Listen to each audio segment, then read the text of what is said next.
Stocking. Ini dapat truffle, dapat boneka rajut. Halo? Halo. Jomponya dia, tapi itu biasanya udah ke cover sama uang yang dari pemerintah. Dia tetap terima uang setiap bulan.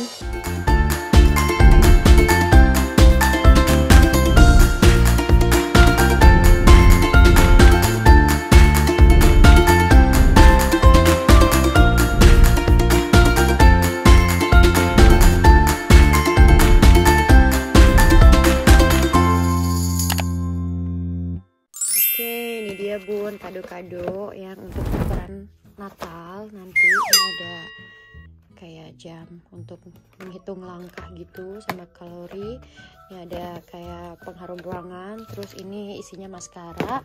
Ini isinya kaos kaki wall. Ini buat mama mertua angkat aku. Ini dari aku dapat untuk iniin mereka ya. Dan ini untuk mama mertua aku atau mama kandungnya Dennis. Sikat gigi elektrik, parfum, sama kaos kaki juga. Hai guys, welcome back to my channel. Yeay! So bun, buat yang udah sering nonton tapi belum subscribe, please banget ya guys, langsung subscribe dulu biar kita makin semangat guys bikin videonya. Walaupun semangat itu pasti ups and down, mood saya itu pasti ups and down karena apa ya, sibuk dengan urusan, bukan 100% bikin vlog terus ya guys ya, tapi bikin vlog setiap hari itu benar-benar membutuhkan yang namanya komitmen dan kerja keras bun. So kita sekarang baru selesai holiday Natal atau liburan Natal sama keluarga papanya Hasya. Aku baru sampai rumah, papa Hasya lagi ngungsi ke kamar karena dia capek nyetir 3 jam. Abis itu kita mau beberes bun, tapi aku mau tunjukin sekali lagi kado-kado apa, karena yang di vlog sebelumnya itu kayak nggak terlalu detail ya nunjukin kadonya ya guys ya. Kita mau unboxing kado apa yang kita dapat semuanya. Asya dapat kado apa nak? Dapat apa ini? Ini sepatu om tante, lihat tuh sepatu ya. Aku nggak tahu sih merek ini nih, katanya kulit asli tuh. Coba ya kita buka ya bun ya kado-kadonya, terutama sih yang banyak buat Hasya. Oke. Iya sayang, sebentar sayang. Nah ini sepatunya Hasya. Sebenarnya ini ukurannya 20 ya. Kalau di Eropa tuh ukurannya pakai angka kalau untuk bayi. Aku nggak tahu kalau di Indonesia ya. Nah ini kayaknya enak banget. Mungkin kalau di Indonesia kayak sepatu Piop gitu kali ya. Kan Piop kayak terkenal banget tuh bun ya. Tuh kayak gini. Sepatu tuh. Ya, sepatu tuh. Harganya aku nggak tahu ya guys. Kalau untuk harga aku nggak tahu. Terus kemarin Hasya dapat juga dari opa buyutnya. Dapat ini bun, beruang. Polar bear, beruang kutub. Wah, apa itu sayang? Apalagi? Terus ini baju dari H&M, baju setelan. Ini ukurannya 9 sampai 12 bulan, ukurannya 80. Tapi kalau baju H&M itu memang kayak lebih apa sih namanya? Gelap guys. Kayak lebih gede gitu loh cuttingannya. Jadi setiap merek baju bayi itu bisa kok kayak beda-beda gitu loh guys. Walaupun size-nya sama tapi cuttingannya ukurannya bisa beda gitu. Ada yang lebih kecil, ada yang lebih gede. Cah ini jangan, ini punya mama ini. Permisi. Opa. Nah ini penting banget guys buat aku. Jadi ini kita buka sekarang kali ya. Ini dapat, aku minta kado memang apa namanya, kaca ini bun.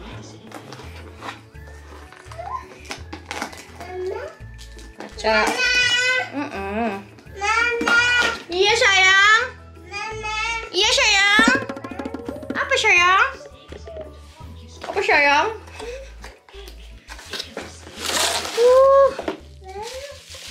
Apa ini? Oh. Ini. Oh. Terus harus diapain dong ini? Oh, harus ada baterainya.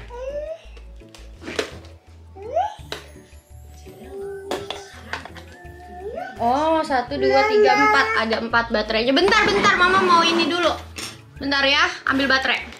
Oke guys, untuk ada nih 1, 2, 3, 4. Coba. Soalnya ini tuh kayak enak aja gitu loh Bun. Kalau kok nggak nyala? Wah, nyala sih guys. Kenapa nggak nyala? Terus diapain? Oh, pencet sini Bun, oh. Ada Daji yang minta kado gini. Ini buat tatakannya nih, buat ininya dia.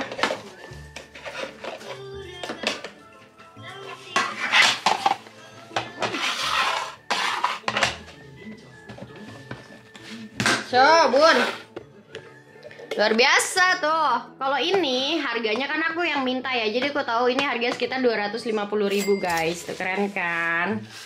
Apa itu Asya? Nih Asya lihat, Asya ngaca. Nih Asya ngaca Asya. Sini, sini Asya ngaca.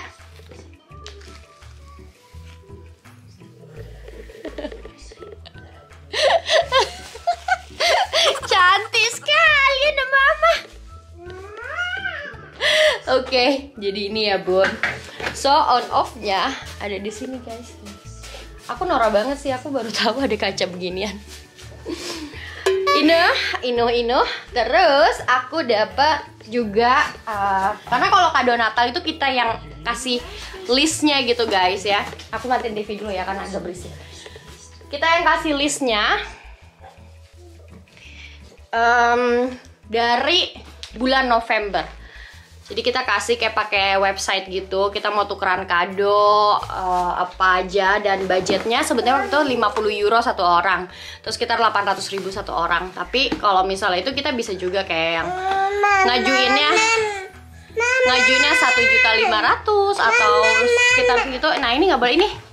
Nah ini penting banget guys. Ini aku lupa malah ini harga berapa ya. Kalau nggak salah ini harganya 400.000.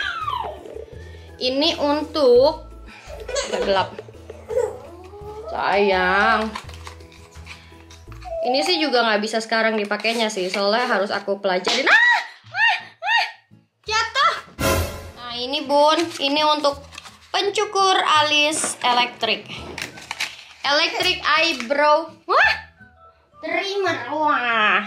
Karena aku pikir daripada aku cabut-cabut ya. Tuh. Dan ini sayang. Oh ini. Aku harus pelajarin dulu manualnya ya guys ya, biar nggak salah. Biar nggak salah cabut. Biar salah cukur. Kalau nggak ntar alis aku botak guys kayak tuyul. Ya sayang. Gitu Bun ya ini. Ini kalau nggak salah pokoknya 400.000. Mereka apa ya? Nggak tahu nih mereka apa nih Bun. Made in China ya, made in China. Nggak tahu mereknya apa guys. Terus apa lagi Asya? Asya kasih Om Tante, kasih lihat Om Tante. Asya dapat kado apa aja, banyak sekali loh kita Om Tante. Terus kita dapat panci ini ya guys. Wow. Panci untuk masak shabu-shabu. Apalagi kalau tahun depan kita pindah rumah ya, bisa masak shabu-shabu di taman belakang. Iya. Nyam ya. Terus ini Hasya ya Bun. Hasya dapat stocking. Ini dapat knuffel, dapat boneka rajut dari Opa juga, Opa Buyut ya. Kasih Hasya. Terus Hasya dapat baju sesetel lagi Bun, baju anget karena sekarang masih musim dingin gitu ya guys. Tuh. Habis itu dapat ini buku-buku. Kalau papanya Hasya minta kadonya buku guys. Tuh. Ini katanya buku tentang revolusi di Indonesia. Ini buku Indonesia katanya itu, revolusi Indonesia tuh. Indonesia and head on stand fund the modern world. Revolusi tentang Indonesia di dunia modern. Tuh. Indonesia Vrijheid Verstrijd, aku nggak ngerti. Terus ini ada majalah buat rumah nanti, untuk ngisi rumah yang baru, sama ada voucher untuk beli sesuatu di toko bangunan lah ya. Terus apa lagi Syah? Yang paling penting sebenarnya, ini Asya dapat juga permainan Naince untuk ngumpet-ngumpetin Naince ya dek ya. Udah berantakan banget guys, kapal pecah ini. Dan Asya dapat ini dong guys.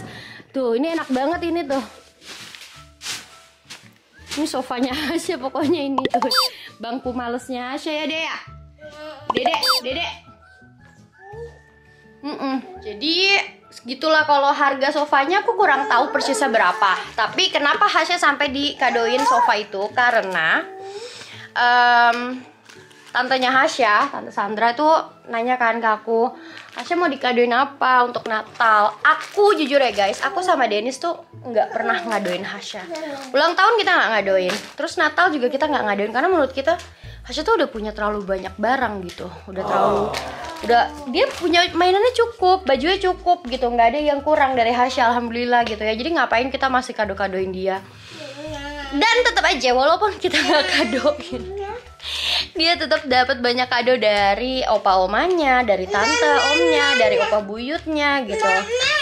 Bahkan dari teman-teman aku, sahabat-sahabat aku suka masih pada ngaduin Hasya gitu. Ada aja kalau kita mau ketemu aja pasti siapin kado buat Hasya, baju lah apalah gitu ya.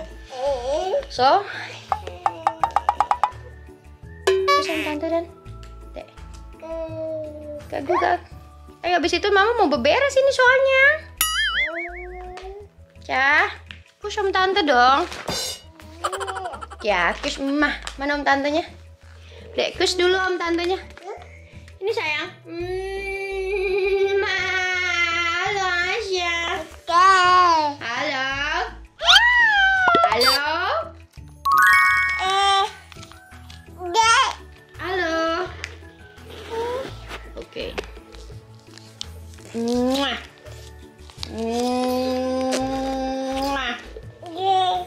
Oke Bun, jadi sampai aku semalam bercanda sama papanya Hasya.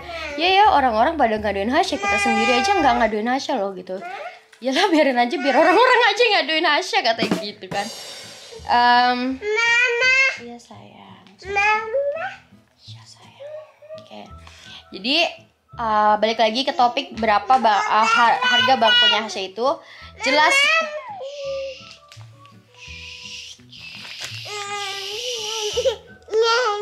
mau nenen. Dasarnya anak nenen. Nenen. Yuk, nanti dulu mama selesaiin dulu videonya. Mama.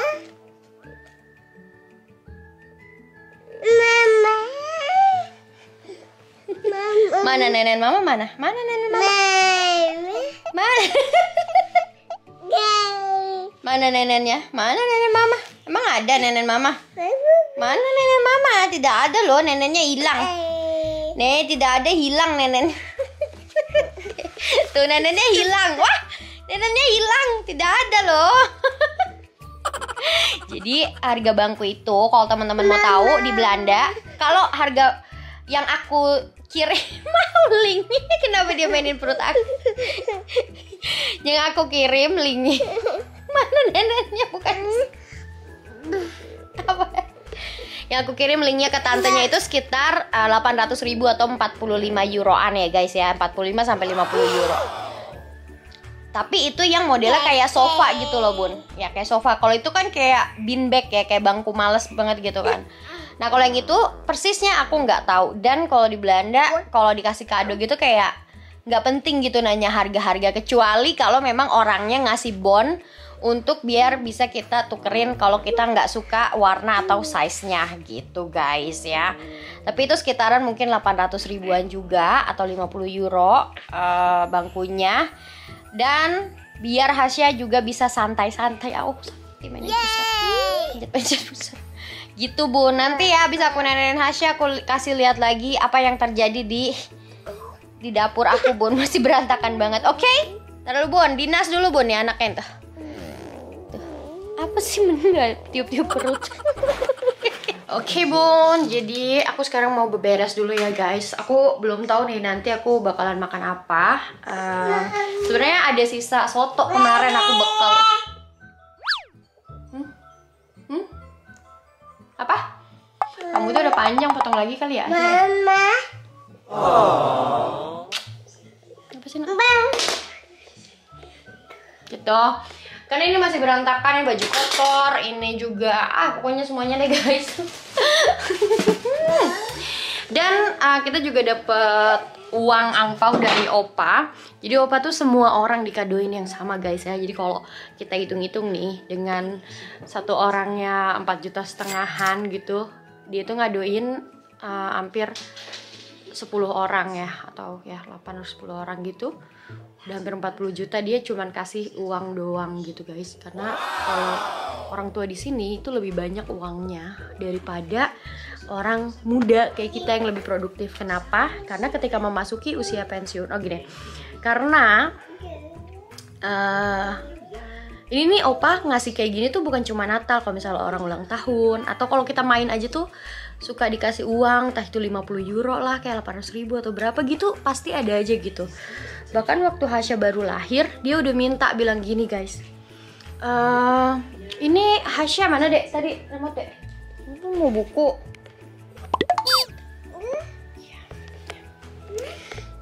Nih, aku ceritain ya kenapa di sini itu terbalik, bukan anak yang ngasih orang tua, tapi orang tua yang ngasih anak. Karena ketika kita masih muda, kita baru lulus let's say umur 17 tahun. Ini dari yang aku tahu ya guys, pengalaman suami aku dan orang-orang sekitar ya. Jadi jangan dijadiin ya percuma sih kalau ada yang negatif. Kalau ada yang komentar negatif dan itu orang Indonesia yang tinggal di Belanda, mereka itu cuman mau menjatuhkan aku, mencari celah aku, biar bikin aku down. Karena ini udah terjadi berkali-kali, ada oknum-oknum orang Indonesia yang memang dengan sengaja taruh video aku di grup perkumpulan mereka di Facebook, yang aku sudah left dari situ, aku sudah keluar dari situ karena aku pernah juga dibully habis-habisan waktu Hasya baru lahir gitu. Sekitar bulan apa ya, kalau nggak salah bulan apa ya, nggak Hasya baru lahir banget sih, pas mungkin kayak Hasya umur 3 bulan atau 4 bulan gitu ya. Terus aku ngalah, video aku di take down. Dan karena kenapa sih aku ada oknum-oknum yang nggak suka sama aku, karena aku selalu membuat video yang jujur sesuai kenyataan. Aku bikin video nggak pernah aku buat-buat. Ini semua sesuai dengan kenyataan apa yang aku alami, yang ada di sekitar aku. Kalau misalnya pun keadaannya berbeda dari satu dan orang lain, mungkin juga berbeda karena mungkin background suami orang tersebut berbeda, keluarganya, pendidikannya berbeda, pekerjaannya berbeda gitu ya. Tapi ini yang aku alami saja, dan aku tidak bisa bilang semua orang Belanda sama. Tapi kebanyakan sama dengan apa yang aku alami. Tapi bisa juga ada yang beda ya. Jadi kenapa di sini tuh justru orang tua yang kasih anak uang hadiah gitu. Karena ketika kita orang Belanda nih, orang Belanda ya, bukan aku orang Indonesia nih, suamiku nih guys ya, suamiku waktu lulus atau waktu umur 17 tahun dia sudah keluar dari rumah orang tuanya. Dan itu wajar banget ketika anak udah umur 17 tahun, mereka 17 atau 18 tahun, mereka cari kehidupan sendiri atau mulai mandiri dengan ngekos. Banyak juga yang merantau keluar kota. Contohnya suamiku dari kota Delft merantau ke kota Utrecht untuk kuliah. Dan tidak semua orang di Belanda itu bisa kuliah. Kenapa? Karena di sini kalau kita mau kuliah atau enggak, yang menentukan itu SMA kita. Bukan kayak di Indonesia asal kita bisa bayar sampai semester 20 pun ya sampai semester 20 pun kalau nggak lulus ya tetap bisa bayar. Sampai 10 tahun pun selama nggak di DO, asal punya duit buat bayar, tetap bisa lulus, tetap bisa bayar gitu untuk kuliah. Nah di Belanda itu beda. Jadi di Belanda kalau orang mau kuliah itu harus dilihat nilai akademisnya, dia cocok untuk kuliah atau enggak. Tapi bukan berarti mereka yang tidak kuliah itu bodoh gitu, enggak guys. Mereka yang nggak kuliah biasanya sesuai keahliannya. Oh kamu nggak bisa nih kalau untuk kuliah, kamu bisanya di SMK kejuruan ini gitu. Jadi memang diputuskannya oleh pendidikan SMA-nya ya gitu. Terus ketika anak mulai kuliah atau melanjutkan high school atau STM atau sekolah kejuruan, biasanya tidak semua orang tua di Belanda itu mau membiayai anaknya, karena mereka pikir kenapa? Karena di sini kalau udah student dari mulai umur 15 tahun kalau nggak salah ya, itu sudah bisa mulai kerja walaupun dengan gaji yang kecil. Gajinya rata-rata di sini sekitar 3 sampai 5 euro untuk student, atau sekitar 50 sampai 80 ribu per jam untuk student. Kerja-kerjanya di restoran, di supermarket, kayak gitu-gitu. Kayak gitu, Bun. Nah, ketika orang tuanya tidak mau atau tidak mampu membiayai anaknya ini harus pinjam uang atau studi loan untuk membiayai sekolah dan juga sambil dia kerja juga. Karena kalau cuma dari kerja itu biasanya nggak cukup. Jadi harus ada studi loan.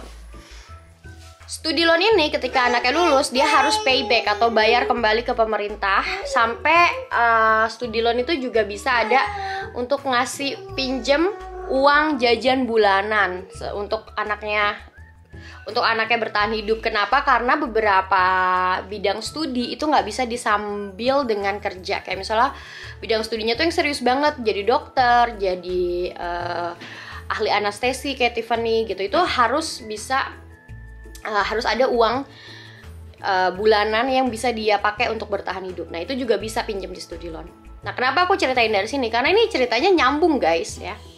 Terus abis itu, karena anak ini sudah mulai punya hutang ke pemerintah, ketika dia merasakan gaji pertama, yang harus dia bayar itu bukan balas budi ke orang tua, tapi bayar hutang studi loan ke pemerintah.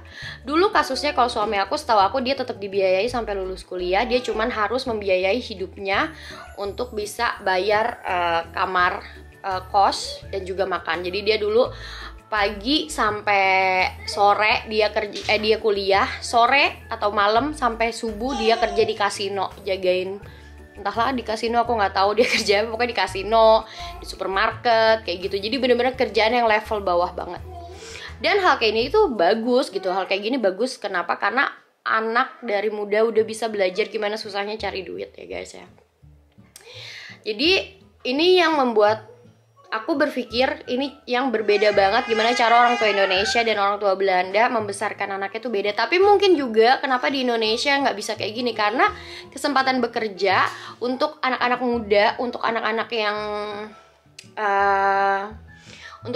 yang di bawah umur 21 tahun itu susah di Indonesia, nggak banyak kayak di sini.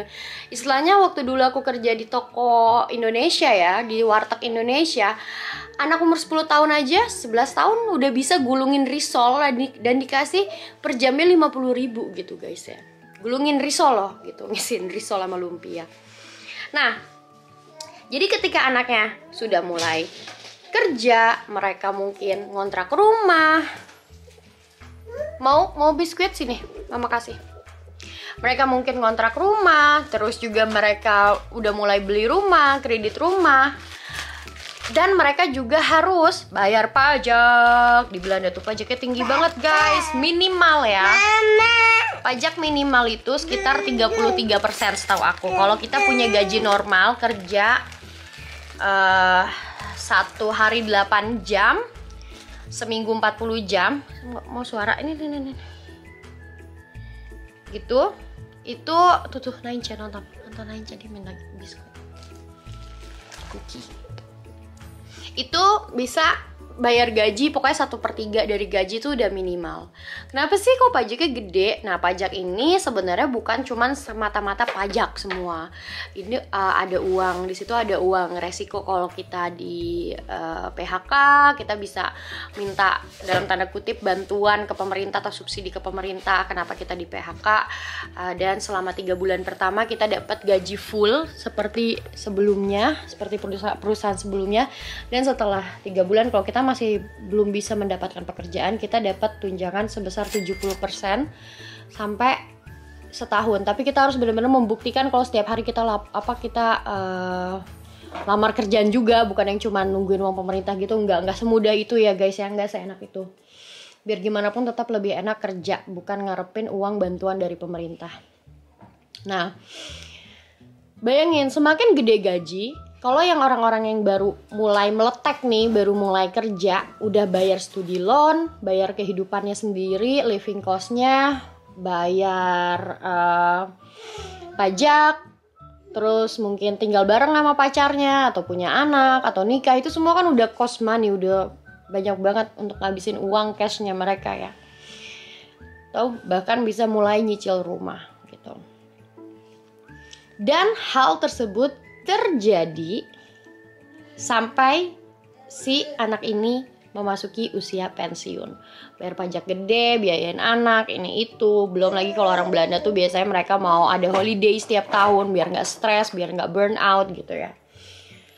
Nah, ketika orang tua kayak opa omanya Hasya, opa buyutnya Hasya sudah memasuki usia pensiun, mereka punya uang lebih banyak karena semua orang di Belanda itu mendapatkan uang tunjangan hari tua, plus kalau semasa mudanya mereka bekerja, mereka juga dapat uang pensiun. Jadi di Belanda itu uang pensiun bukan cuman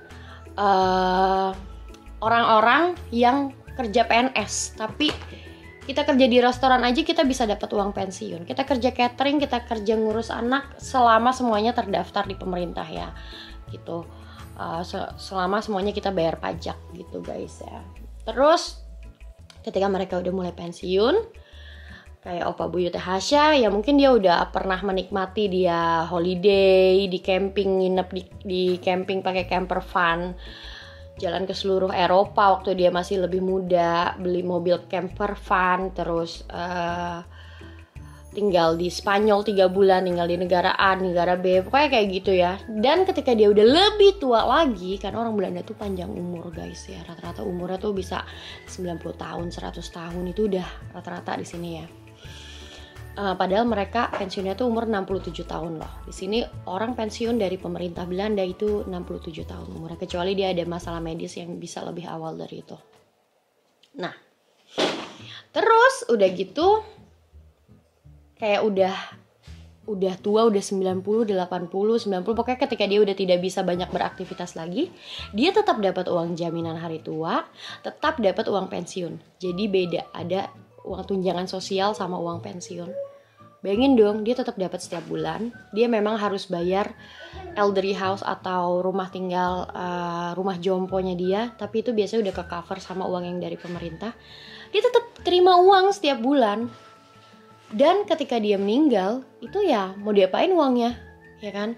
Bahkan juga kalau nggak salah, kalau misalnya orang meninggal gitu ada kena pajaknya juga deh untuk warisan, kayak 30% atau 50%, aku nggak ngerti. Makanya itulah opa buyutnya Hasya uangnya tuh banyak ya, karena dia tetap dapat uang setiap bulan. Walaupun umurnya sekarang udah mau 97 tahun, dia tetap bagi-bagi uang. Dan jangan kan gitu, opa omanya Hasya aja, opanya Hasya udah pensiun, omanya Hasya belum, karena opanya Hasya tuh ada kayak sakit lutut gitu, jadi harus pensiun 2 tahun lebih awal. Kalau omanya Hasya masih harus 2 tahun lagi pensiun, dia masih kerja di IKEA guys ya, omanya Hasya. Mereka juga lebih banyak uangnya dari kita, karena kemarin dia jual rumah, terus dia beli rumah yang lebih murah, yang cuma 1 lantai, tadi rumahnya 3 lantai gitu. Terus juga dia biaya hidup orang-orang yang udah agak tua itu tuh nggak sebanyak kita yang masih nanggung anak, istilahnya tuh kita masih merintis gitu, karena mereka udah punya rumah, udah punya ini itu kayak, dan mereka liburannya juga nggak yang mewah-mewah gitu. Itu kalau keluarga suami aku ya, mereka bukan tipe yang mewah-mewah yang tas branded gitu-gitu, enggak guys. Mereka orangnya sangat humble, tapi mereka lebih baik tuh kayak punya uang untuk ngebantu anak. Contohnya, karena mereka tahu kita mau pindah nanti insya Allah bulan Juni, papa mertua aku tuh udah bookingin tukang ngecat tembok untuk rumah baru. Dan dia bilang, ntar setengahnya aku yang bayar aja, dia bilang gitu ya. Terus waktu kita nikah di Belanda, dia ngasih kado, ya nggak banyak banget sih mungkin ya, kayak ribuan euro gitulah, berapa puluh juta. Terus untuk kita di Bali juga dia masih tetap kondangan juga, walaupun dia nggak. Kita tuh waktu kita nikah, kita liburan, kita mau beli rumah, ini semuanya tuh kayak uang hasil jeripaya aku sama Dennis. Nggak ada yang dibantu sama orang tua masing-masing gitu guys ya. Karena orang tua kita juga biasa aja, bukan yang kita bukan terlahir dari keluarga kaya kayak gitu, enggak. Jadi kita memang harus kerja keras berdua gitu. Tapi kalau dari keluarganya suami aku gitu, selalu ngasih uang, waktu aku hamil Hasya aja tuh mereka kasih uang nih, kado buat beli Hasya apa, terserah kamu, kayak ngasih tuh puluhan juta gitu, ribuan euro gitu ya. Makanya aku alhamdulillah banget. Dan inilah kondisi kenapa kalau orang tua di Belanda itu biasanya lebih ke ngasih uang ke anak-anaknya. Tapi tidak semua guys, ada juga banyak juga orang tua yang dalam tanda kutip pelit ke anaknya itu banyak juga ya. Tapi ini kondisinya di keluarga suami aku tuh kayak gitu. Kalau kita pikir di Indonesia kan harusnya anak yang ngasih orang tua, kalau di sini enggak. Selama orang tua punya pasti dia selalu kasih terus ke anak. So alhamdulillah banget. Ini dia kado Natal dan sedikit penjelasan atau sharing kenapa di Belanda orang tua lebih banyak uangnya dan kenapa orang tua yang lebih ngasih uang ke anak gitu. Semoga kita juga bisa kerja keras, jangan sampai anak yang mikirin kita susah ya kalau misalnya kita udah tua. Semoga kita yang tetap bisa ngasih anak di umur kita berapapun gitu, dengan kita kerja keras, kita nabung, kita investasi gitu ya bun ya. So thanks for watching guys. Aku mau lanjut nih perang dengan alat-alatnya Hasya dan baju kotor segala macam harus aku beresin biar besok bisa mulai kerja efektif lagi. Iya sayang, dadah. Assalamualaikum om tante. Bye. Gimana? Bye. Dah. Ya. Assalamualaikum.